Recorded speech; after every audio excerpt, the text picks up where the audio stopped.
નમસ્કાર, આપ જોઈ રહ્યા છો સ્પાર્ક ટુડે ન્યૂઝ। વડોદરા મહાનગરપાલિકા દ્વારા ભરતી કરવામાં આવી છે વોર્ડ ઓફિસરની, જેમાં ઉચ્ચ અધિકારીઓ અને કર્મચારીઓ દ્વારા નિયમોનું ઉલ્લંઘન કર્યું છે અને ભરતી પ્રક્રિયા નિયમ વિરુદ્ધ કરી પોતાના માન્યતાઓને ફાયદો કરાવ્યો છે અને ભરતી કૌભાંડ કર્યું છે તેવા આક્ષેપ સામાજિક કાર્યકર અતુલ ગામેચી અને સામાજિક કાર્યકર અમિત રાજ દ્વારા કરવામાં આવ્યા છે। આ માટે તેમણે રજૂઆત પણ કરી છે।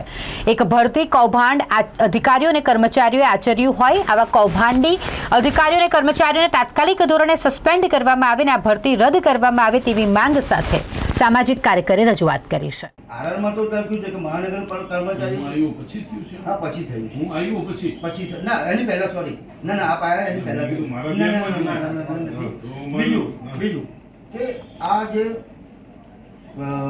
આની અંદર જે એક્ઝામ લેવામાં આવી એની પહેલા જો ફોર્મ ચેકિંગ કરવામાં આવે કે 4 તટસ્થ રીતે તપાસ અને તટસ્થ તપાસ કરો, જે અધિકારી હોય એને સસ્પેન્ડ કરો અને બીજું આ જે ભરતી છે એને રદ કરો સાહેબ, અમારી એ ડિમાન્ડ છે। સાંભળો, ભરતી રદ કરો। જો આમાં તથ્ય જણાશે તો હું કમિશનર સાહેબને ધ્યાન ઉપર મૂકીશ, કારણ કે અલ્ટિમેટલી સીધી લઈ શકશે। બરોબર, હું ચોક્કસ તમને જાણ કરીશ ને કમિશનર સાહેબ, પણ આ પુરાવા સાથેની આપણે રજૂઆત કરું છું। બરાબર, થેન્ક યુ વેરી મચ।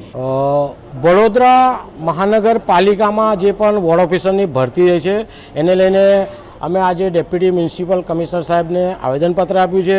જોવા જઈએ તો ગુજરાતની બહાર સરકારી કે અર્ધ સરકારી જે ઓફિસો હોય છે એમાં જ્યારે ભરતીઓ હોય છે તો ઓનલાઈન ભરતીઓની સિસ્ટમ થઈ ગઈ છે।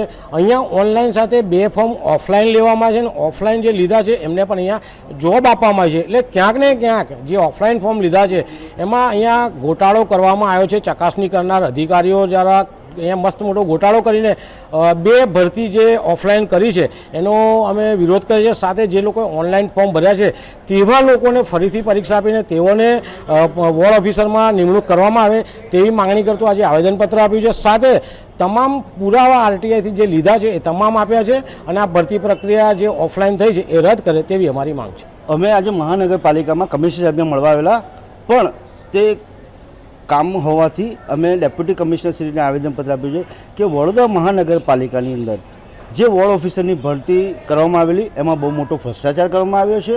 બીજું, આ ભરતીની અંદર જ્યારે એનો આરઆર પાડવામાં આવ્યો ત્યારે એની અંદર જાહેર કરવામાં આવ્યું કે મહાનગરપાલિકાની અંદર જે કર્મચારીઓ કામ કરતા હોય કે રાજ્ય સરકાર હસ્તકના કોઈ પણ સંસ્થામાં કામ કરતા હોય તેઓએ પણ ઓનલાઈન અરજી કરવાની રહેશે, પણ આ ભરતી પ્રક્રિયાની અંદર 2 ઓફલાઈન ફોર્મ લેવામાં આવ્યા છે।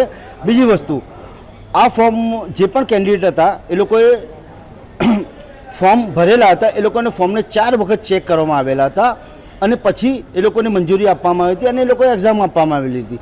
પણ જ્યારે જે એક્ઝામ આપીને પાસ થયેલા કેન્ડિડેટ હતા એ લોકોને ડોક્યુમેન્ટ વેરિફિકેશન માટે ગયા ત્યારે એ લોકોને નિષ્કાસિત કરવામાં બહાર કાઢવામાં આવ્યા। એનો મતલબ એવો છે કે આ લોકોને પોતાના મળતિયાઓને ભરતી પ્રક્રિયામાં પહેલો ચાન્સ મળે એવું કાર્ય કરવું હતું। બીજી વસ્તુ, આની અંદર જે જીટીયુ જે સંસ્થા છે તેને એક્ઝામ લીધેલી, તે જીટીયુએ 2023માં કુલપતિએ એવું કીધેલું કે ભાઈ અમે જીટીયુ કોઈપણ પ્રકારની એક્ઝામ નહીં લઈએ, ફક્ત અમે જે બેઠક વ્યવસ્થા છે એની વ્યવસ્થા કરીશું, અમે સંપૂર્ણ એની જવાબદારી નહીં લઈએ। તો પછી આ એક્ઝામ જીટીયુને કેમ આપવામાં આપી?